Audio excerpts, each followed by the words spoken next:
ABC DVD, Two Brothers' Alphabetical Journey Through Our Magically Cursed DVD Collection. I'm Josh. I'm Noah. And today we are talking about Zathura, a space adventure.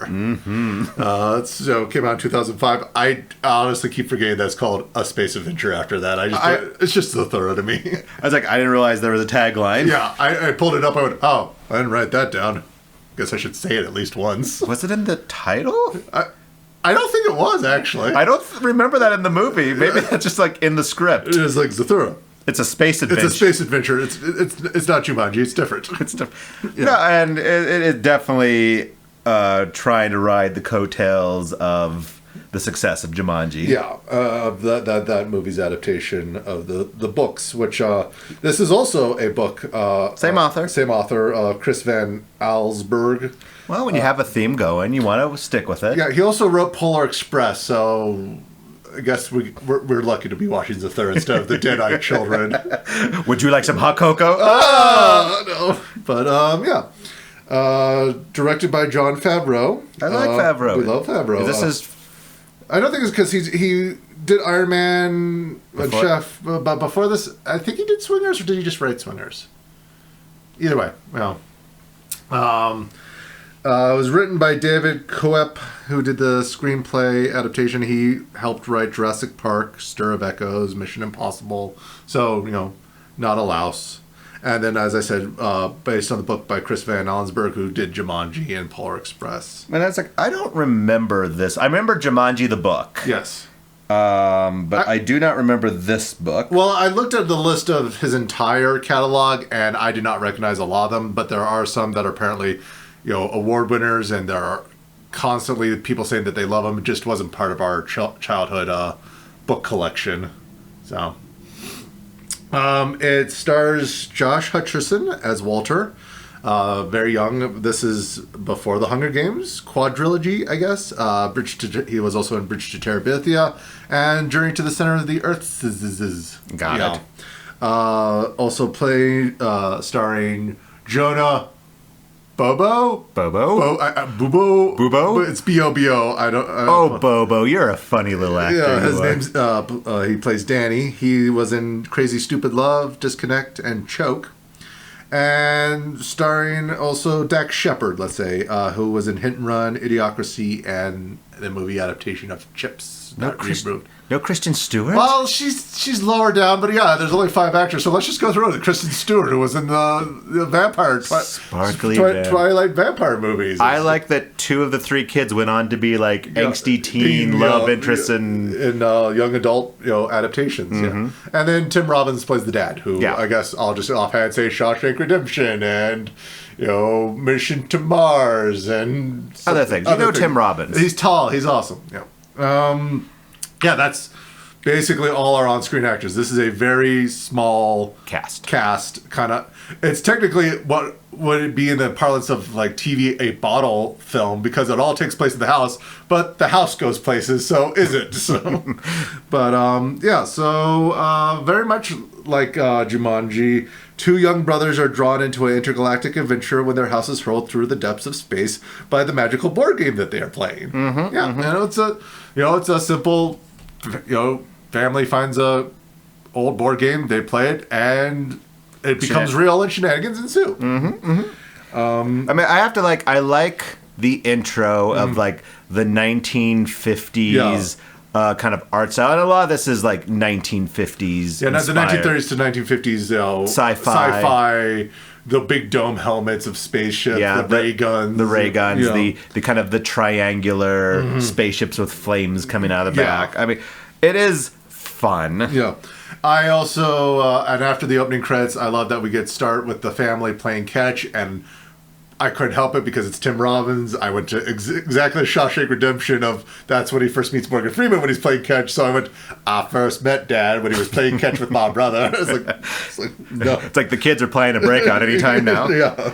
But I appreciate this is they're obviously establishing that the brothers have a tense relationship, but I think it is closer to reality than a lot of movies do. It's like having 2 children. It's like Yeah. It's like, it's my turn. No, it's my turn. And then the older one kind of, steps on the younger one's turn, and there's a lot. It's like the bickering and the fighting for fairness is very accurate. It's not being derived for a Hollywood purpose. Yeah, as I wrote, older brothers are so mean, and younger brothers are so whiny and demanding. Yeah. And we get the establishment of when the younger brother gets upset, he hides in the dumbwaiter, which even as anyone should know, that's a bad idea. Yeah, it's like don't hide in the thing that's going to plummet you 2 stories down. It's like, don't hide in the fridge, don't hide in the dumbwaiter. But it does a good job of this is a divorced family. There is contention. The characters are, being established rather quickly, which is fine. Yeah. I mean, I'm going to hearken a lot to Jumanji on this because I think it's the best way to do it. Yeah. Is you're not having to establish 2 sets of 2 different characters to kind of make the story work. He's like, no, these are your characters. Yeah. These are their tropes. Well, and I did like it because you think at first it's 2 brothers, older and younger, and then you realize Josh Hutcherson as Walter is the middle child, right? And which even causes like, oh, this explains more of your dynamic because you are desperate for some kind of attention, whereas the younger brother has that inadequacies of I can't live up to anyone's expectations. Well, and I, in the way of. I think it was a good way to get Dad out of the house. Like, you spilled a drink. I have to go make a copy. It's going to take 10 minutes.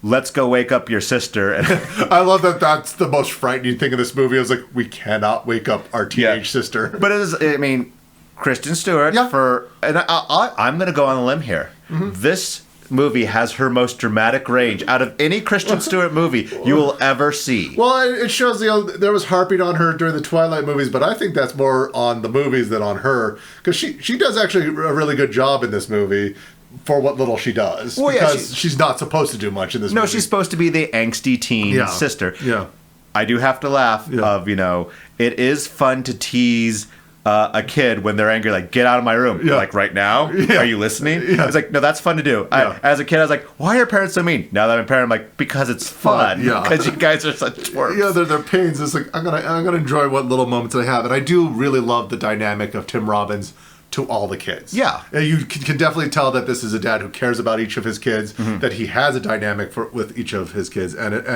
it's unique. And I do like that. And it's like very much the...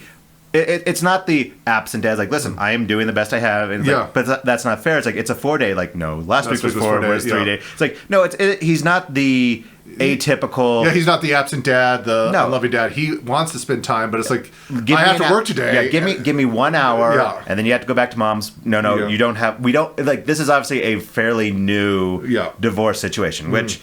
Doesn't play into a big part, but it is a nice flavor add. I do kind of raise my eyebrow of, this creepy old house that I just bought. It's like, this is a very nice, creepy old house, apparently. Everything looks really good. And I was going to say, it's like, that doesn't look that old either. I know, it doesn't. It's like, this isn't like, Victorian. Yeah, it's like, dust everywhere. It's like, this is clean. This is new furniture or, good furniture. You would... If they said the mom died, I would have believed this was their family house. Yeah. But them saying, no, this is the house he bought to... maintain some sense of relationship with all his kids. It's like, well, you did a really good job then. It's old for California standards. I guess, yes. But the dad leaves, and it's like, this is great. It's like the older brother is really good at jerking. Yes. And phrasing. He's not that old yet. But he is in 4th grade and he has a girlfriend because he told us, like, okay. But and you do feel a little bit bad for the kid. He's like, he just wants to spend time with his brother. He obviously really admires him. And the brother has zero patience or time. He's like, go away, don't care, do it yourself. He's blaming the situation on his younger brother. It's like he doesn't like that his parents are divorced, and he remembers when he was the baby or something like that, where he got the attention. But he's being a jerk. I also, because I want to point it out that they talked about playing Smash Brothers, and they have a PS2. You can't play Smash Brothers on that. I just want to point that out. Ooh, continuity. Yeah, I know. It's like, good. Someone has to. It's like, come on. Either say a different game or hide the console so I don't know what they have. Yeah. But basically, it ends up there's a fight. Inevitably, there's a fight. and Danny gets... he throws a baseball, or he throws a ball at his brother's head, and I went, I've done similar things to you. Well, it's like, and I appreciate it because, you know, even my son does it. When he does something he knows has crossed lines, like, I'm sorry. But he hides in the dumbwaiter. And his brother, you know, lowers him down. I'm like, if this was a different movie, this is the traumatizing moment that he never gets over. I mean, I wrote that, I was like, this is wrong, this is scary. At least he took him all the way down and then hide him halfway through the floors. You can't get out. Yeah, you're staying down there till Dad gets him. But you know, it's a great way to, you know, to like establish their spheres, but also to show this is where the game is. And it's not like the Jumanji where it's like, what is that mysterious sound? Which I'm not blaming Jumanji. That is its flavor. This was like, no, it is literally hidden under the staircase. And I do appreciate that the reason they haven't stumbled across it is that the basement has been locked off. He had to crawl through shelves to get to it. So you get that idea of they haven't explored the basement. And also... It's a basement. It's scary. Kids are afraid of basements. Home Alone has taught us this. This has taught us this. Don't go to the basement. Bad things happen down there. Bad things happen, yeah. But I like the look of the game. It is back to like, this could have been a real 90s. Like, it's got a turnkey, the mechanics. That plate metal that you saw in some of these like 1920s to 1950s I'm sure toys. It's got lead paint on it. Sure. Oh, it's definitely. But it's like, it feels like this could have been a game that like, no, it existed until someone like turned it too much and like lost an eye. Yeah. And it's like, it works a little more as like you know, the Jumanji is more like, this is pure magic. Whereas this is like, no, I could see a Hasbro made this. You know, there's magnets involved. There's gears that move the pieces, and a card can pop out. You just have to reload them after every time. I could see that being a total thing. And he gets the first card, and it's a meteor shower. And this is a fun way to, you know, kind of introduce the magic as like, it's a meteor, and then, and it's a fast way to show that these are deadly stakes. I mean, now they're being hilarious of running around trying to avoid the meteors that could destroy them. And I was afraid the gerbil was going to explode, but they instead killed Grandma's urn. Well, that was fun. I was like, oh no, Grandma! But I do have to appreciate, because this is going to be through the eyes of a little kid. Of evasive action means running around with you're flailing your arms around. But no, and it also does establish that it's in the room that you roll in, because Lisa's fine upstairs, right? You know, just being asleep, and then they pointed out to the audience of it only takes place where you roll, but it is within the house, which is a divergence from Jumanji, which took place in the entire town. Yeah, the whole town got affected. And I think like having that we are isolated, we are alone, is kind of scary for a kid. Right, you're not going to get... But also like... It didn't take any time to basically like they accept that this is reality. There's not like, oh, I don't believe this. But I mean, there is that. Well, it's we're in outer space. No, clearly it's nighttime. Like you do realize that it was like morning before, and you're just accepting that it's nighttime. But I like it. Like you open the door, you get kind of a close encounters thing with the light pouring in. And this is going to be like a child's view of how space works. Of like. There's not going to be like, well, how could a space... Like, no. This is how a child views space. Yeah.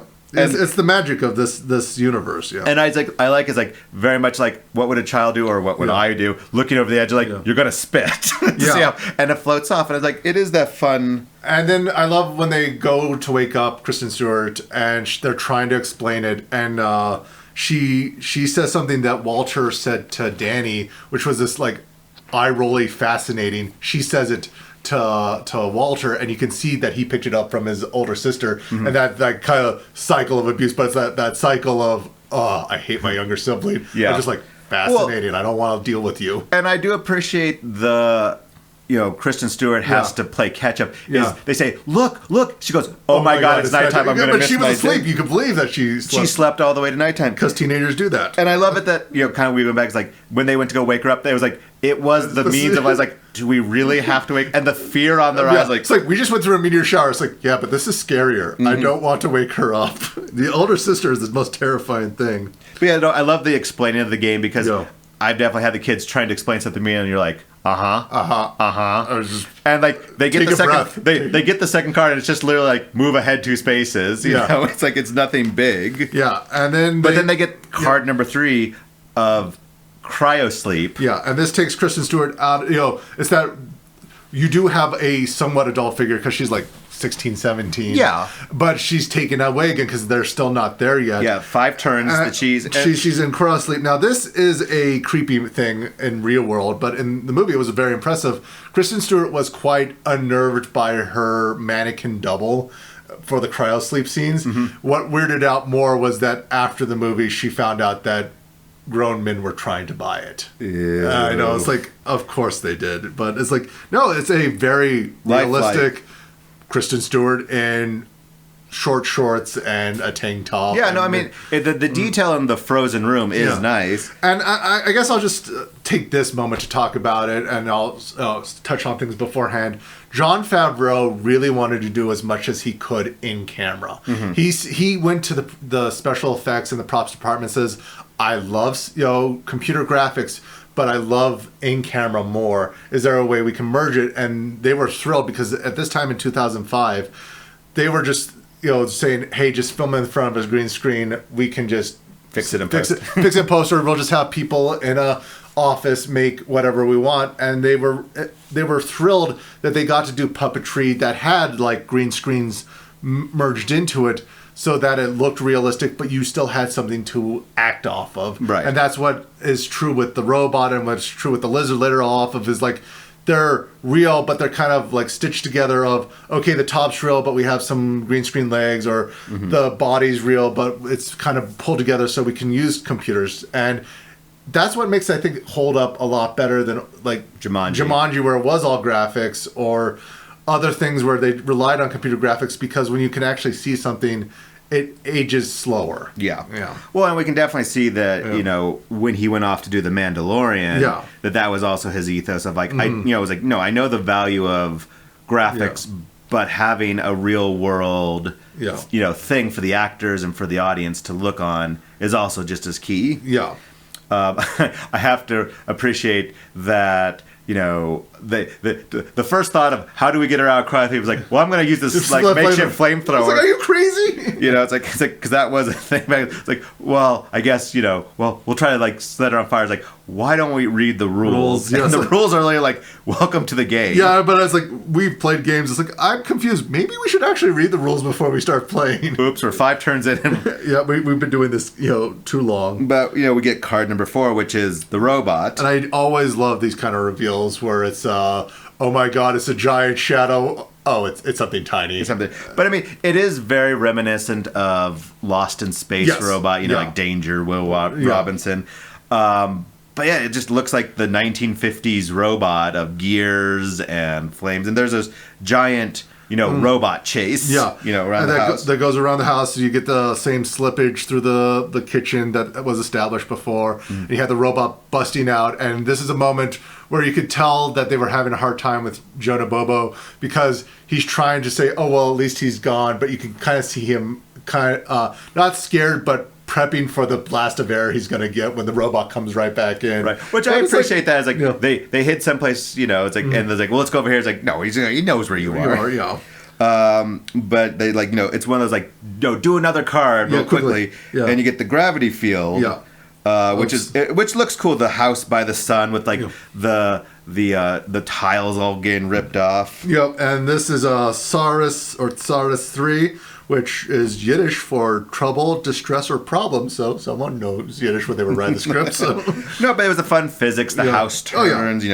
I do know when I watched this with my kids when Mr. Bobo falls onto the glass and kind of squidges, they thought that was hilarious. Yeah, I mean, that's not the kids movie versus real, because like that's some strong glass for this broken down old house that they mentioned. It's like, because otherwise if this was a horror movie, they just bust right through and get desanguinated. And But yeah, no, the robot gets trapped in the basement, so we have Chekhov's robot hanging out down there. And then there's like the column of I want food, and the logic of, well, there's not going to be water or gas, and it's like, clearly you're wrong. And it's like, yeah, it's the magic of the house. Yeah, he draws a card. He's like, I'm Fleet Admiral. He's definitely lording it over him. Yeah. And then you get the continued brother spite. Yes. It is still boiling. It is getting to a new level. But then it's like he convinces, older brother convinces younger brother, like, we still got to play. Yeah, it's the only way you don't get to just punk out. Yeah. They do card number 7, and then you get the Zorgons. Yes, you'll get the ship of attacking. and we don't know why, but they're trying to avoid it. But. Well, and it's like I like it. It's like it's cannons. Yes, it looks cool. It's broadside. It's broadside. It's and it is back to that kind of cone-shaped ship. You don't know what they want. I have to appreciate there is a running gag of a floating bike. Yes, that starts right here. Yes. You see it throughout. It almost becomes like a little moon of the. Yeah, it's their own little satellite. And then they draw another card, and we get our next character. No. Oh, it's reprogrammed. Card number 8 is reprogrammed, and it's the trial and error of I don't know how the game works. He throws it up, to the cannons like reprogram. Oh, that totally didn't work. But he puts in his back pocket. But then you get card number 9, where we get the astronaut. The rescue astronaut, which as a parent, yes. I like the rest on final astroturf of watching kids try to read things that they don't understand, where they just make up their, they read the first letter. It's like, okay, I'm just going to make up something. It's like, this is also, someone has a child that they tried to teach to read. It's like, yes. This is the stage of they're almost there, but not quite. Not quite. This is where I'm going to, hopefully we watched it, but I'm going to spoil the ending. So on first viewing, you don't know these, but on second viewings, this is actually kind of cool. Dax Shepard as the astronaut, we learn later on, is another version of Josh Hutcherson's character, Walter. From a future... From a future or alternate playthrough. And they leave hints of this. And this is hint number 1. When the astronaut comes to the house, you see Josh Hutcherson in the helmet. The reflection shows his face in the helmet. To show, so there's these nice little... foreshadowings or Easter eggs or whatever have you of showing that this is what's going to be happening. Well, because he also says, don't be so quick to sell your brother out. That's hint number 2 of that's the problem later on. And but he basically says, okay, we need to turn the lights off. The gas, anything of heat will draw. Yeah, and it's like very much go turn the pilot off. He doesn't want to go in the basement either. He just turns it to cold. I love that. He projected on his younger brother. It was like, well, you're a baby to be afraid of the basement. And it's like, I'm afraid of the basement. To be fair, there is a robot in there that wants to kill him. So I would be afraid of that too. But he doesn't turn the pilot off. He just turns it cold, which there's a joke later. I feel that it does good. But, they basically say Zorgons love heat. They set fire to the couch, kick it out. Once again, a child's view of... Fire can live out in space. Yeah. Whatever. But it was like, and then the first thing he wants to do is he wants to make an astronaut sandwich because he's been living off of paste. And this sandwich is brought to you by Whole Foods. Yeah. This is where the you get Coke and Whole Foods. Yeah. I was like, I feel like if Whole Foods paid for that is a tiny... I know. It's like maybe it was just that's what they used from set that the Whole Foods was nearby, but I noticed it this time. I probably didn't notice it the first time. No, but I do appreciate that Walter wants him gone. Yeah. He's starting to think a little more like an older sibling. Like, well, we may not have enough food or oxygen. Yeah. It's like you need to get out here. I'm Fleet Admiral, and this joke plays like, oh, I'm sorry, sir. I totally have the same card. And this is hint number 3 of that he has the card, but it's worn and old. And he says he's been out there as an astronaut for 15 years, so that puts him around 25. Later, that we'll learn on is like, yeah, that makes sense. And, but no, and they start to play. We find out that Danny had cheated. Yeah, and that he's notorious for cheating. At board games. And I've played with your kids, and it is frustrating when you have one of the kids just cheat all the time. It's like, I want to play with you, but when you do this destroys the game, not only for me, but for you too. And I understand he's like, age and place. Like, Danny really wants to show off and be like, I'm just as good as my brother. But when you're younger or you just have that kind of, it's like, cheating is like, well, I really want to win. Yeah. And I also love the joke of whose brother are you? That's hint number 5 of the things. But you get card number 6, which is ejection. Yeah. I love the rationale. I was like, well, you did touch the piece last. Yeah, because the game thinks you cheated by moving the pieces forcefully. So, back and forth. But this is where it's like, I got punished. This can cause so much resentment and siblings of if you get punished for what the other one has done. Right. Or if they had done something and you didn't do anything wrong and you both get punished. It's like, it doesn't matter that you both get punished. I got punished and it's not fair because I didn't do anything wrong. Right. That resonates so hard. And I don't care that I'm 37 now. That still resonates so hard. It's your fault. You need to accept it. No, you did it wrong. I like I'll toss you a lamp because... I know, I need another lamp too. Well, I love that. I love the logic. It's like, well, he's getting sucked up to space. I'll just toss this lamp and it just goes down. It's like, yeah, it's his magical physics. I'll go find another... you get a good Rocket Man moment. Yeah. I do like that Danny is starting to freak out, like, oh God, he's not coming back. Yeah. I'm upset by this. I'm really worried, and you get that anger from Walter. From Walter is like, I am just so, like you said, I just almost died because you done screwed up. Yeah, and then he gets the golden card. Well, before that, card number 11 is you lose a map. Yeah. You have to go back a few things, but this thaws Lisa. Yeah, because it's been 5 and it's funny because she's still out of the loop of, she goes, why am I so cold? What happened? They turned the heat down, turn it back up. I was like, it is just these little moments of like, how do you keep her out of the loop, but still make it logical? It's like, it's cute. Yes. I like it. She goes... Everything fits together quite nicely in this movie. Yeah, but no. Card 12 is you get your golden card, you get to make a wish. And this is where you can see Dax Shepard really nervous because he's still a rule of the game because he's now a reward for, he's a role. So he's dictated by the rules and he can't stop... Well, and it's like Walter, but he knows that if this goes away... Walter and him have a fight, he's like, this is where it comes out, like, I blame you for divorce. Yeah. Which is a little crowbarred in because, it seems like they just got divorced. Like, it wasn't like, oh, you're a new baby. Yeah, it's like, I hate you. You're 4 or 5. Let's say 5 or 6, and Walter's like 10. I mean, unless it's like you got some deep backstories, like ever since you were born, mom and dad. But it's like we have to fill in the gaps. It's like it's a little wedged in, but I'll accept it. Yeah. You definitely get Dax Shepard saying like, don't wish what you think. He's like, you don't know what I'm thinking of. Yeah.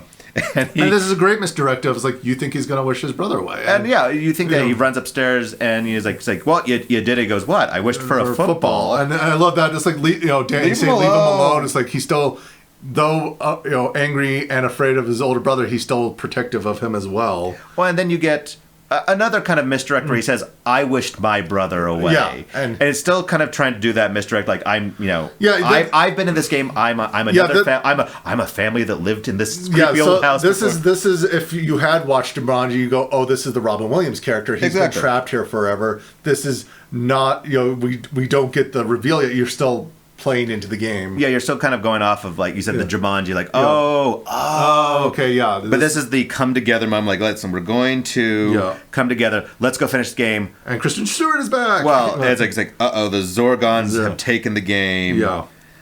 Let's set a fire to bring them back. Yeah. And Kristen Stewart's upstairs like, oh my God, you literally set fire to the house. Yeah. Which is still this great misdirect. So then, the Zorgons come back, and, Dax Shepard pops up, and she's like, what is going on? And it's like, who are you? I was like, I'm the astronaut. I'm the astronaut that they rolled. And you get this weird love eye moment. Yeah. Which, it's like, are those love eyes, or is this like a murder eye thing? But I do love later on, like, he has his gorgeous eyes. And it's like, this sets up, Jon Favreau for future Star Wars, because he did a Luke-Leia here, of... Ew. No. Simply in Love is not. I don't care if they don't know. Stop it. It's creepy stuff. But basically, the Zorgons come back, and the plan is that Danny has to basically save the day. The only way they can go get that is going back into the basement. Yeah, we get the dumbwaiter plan with a full circle of emotions of this was a hiding spot. This was what caused the inciting incident, and he has to get over his fear. He has to be the hero to go down. Well, and you do have a good moment of the brother saying, like, listen, you're going to do great. I got your back. They lower him down. Yeah. But then he gets dropped way down. And Danny has to go basically do this on the own. He's got to go on the ship, and there's space goats. And we get our first look at the Zorgons of these giant lizard creatures that are creepy. And a little Easter egg for your film buffs out there, in the pile of trash, there is a sled. Now, it didn't have Rosebud written on it, but because Rosebud was burned in a similar situation of a pile of trash taken and burned, this has got to be Jon Favreau referencing Citizen Kane. Okay. Yeah, so I noticed that as like front and center. I was like, there's Rosebud right there. No, but there's a long sequence of him getting the game, running back, having the the glowy footprint poop. Predator blood and goat poop. All are bioluminescent.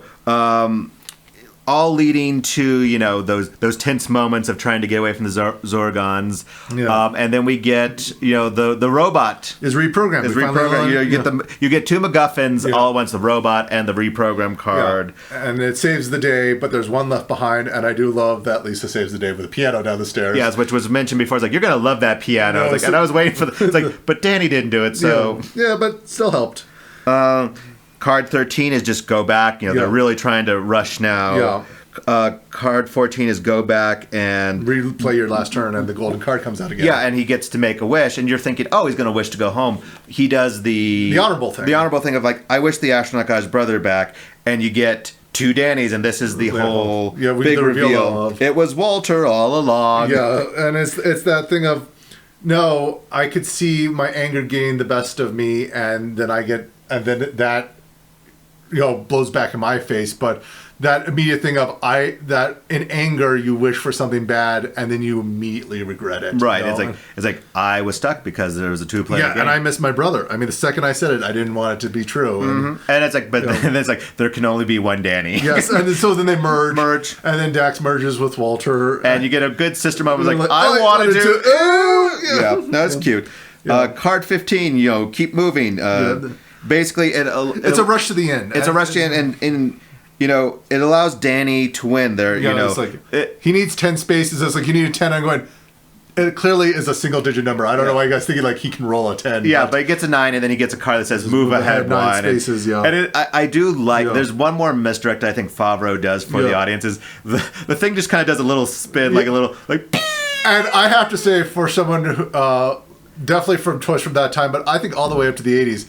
I could smell those sparks because we had toys that sparked off. They don't do those anymore for very. But there is a certain smell to the spark. It's a metallic thing, and you get a card 16 for just like thank you for playing. It's like well that was kind of easy. Like you're still in that Jumanji of like you won, and then no, the house starts to explode. It's a black hole. Yeah, and I want to mention that this house has been a solid set this whole time, and. They had to film in sequence, which is not usual for movies, because they wanted to destroy it and keep the destruction's continuity of it, normal. And so this is like, we are now going to destroy this set. Yeah, and it is this kind of the final destruction of the house. It is just the foundation now. Everyone's getting sucked into this black hole. Zathura is a black hole. You don't necessarily know that this is the thing that is supposed to happen. I mean, it's like this is the added peril for reasons of the black hole. Is the end? Is this the end for us, or is this how the game resets? Are we actually? But no, you get all home and say the dad walks home, so you realize that this has only been 10 minutes. Well, and I love there's a subtle joke of they're back in the room and it's like, don't touch that button. Yeah. If you listen to the sports commentators, they're talking about what Danny's about to do. It's like, is he gonna do it? I don't think he's doing it. Could he possibly do it? He pulls his hand away. Oh, he's not gonna do it. That's a silly joke, but I appreciate it. But you realize that they've only been doing this for 10 minutes. Yeah. That fun time-wimey. Yeah, wibbly-wobbly. Yeah, but it's game logic. Well, that's fine. It's like, and then you do get the brothers are playing now. You get one more dig at Chris. It's like we are never talking about. It's like, I love that he's helping his brother play catch, which is his problem. And then that's like, oh, where's your football? It's like, oh, it never happened because we reset time. Yeah. And then the movie says, no, it did happen because the payoff for the bike, it fell down. But I do like the one last dig at Chris. Is like, do you still think my eyes are dreamy? It's like not even a word. She just glares at, hides her head, head in a hat. And I love that we don't even have to see the mom. No, it's not important. It's not important. It's not part of the story. I am.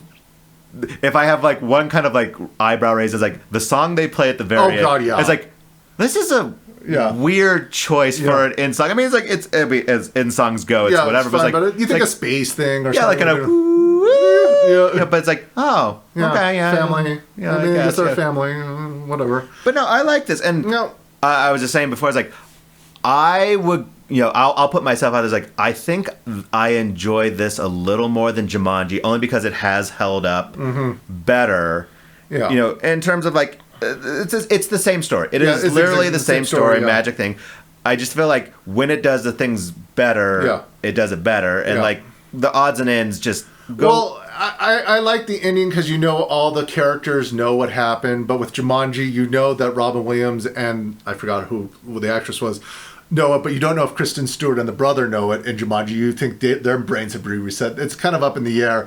And there's the whole city versus, you have more adult supervision versus kid supervision. So what is that it's the sci-fi magic versus the fantasy magic. And it's whatever your flavor is. I mean, I do love Jumanji a lot. And I actually will admit that I do like The Rock's first Jumanji as well. And to be fair, now Jon Favreau was not a fan of Jumanji and wanted to keep this separate. Mm-hmm. But despite his best efforts, the newer Jumanjis brought it back in. So this is part of the. I think there's only 4 movies, but there's probably going to be more. Yeah. This is part of the series. They make references to these characters. They make now they're Easter eggs. Yeah. But it's now part of the series. Yeah. So.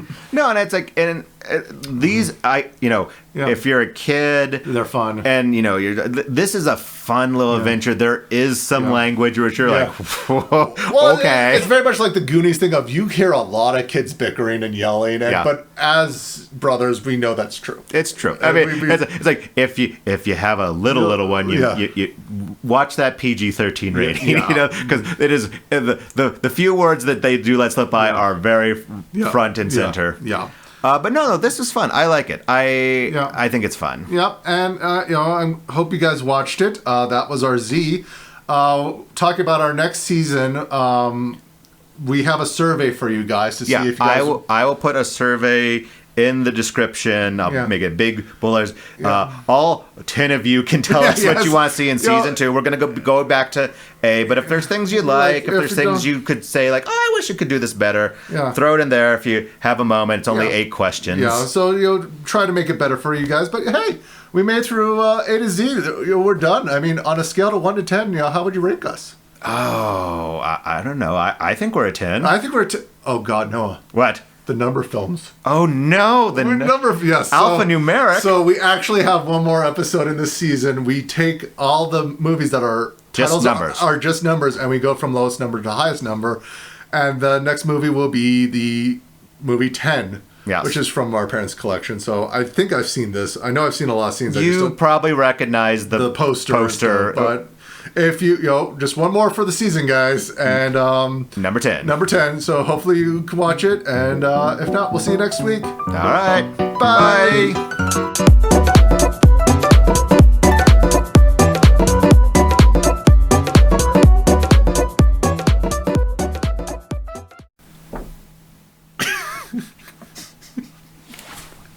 I hope we're going to start recording and be like, oh God, it's in my mouth. Ooh. You that desperate for an outing that you would fart on me?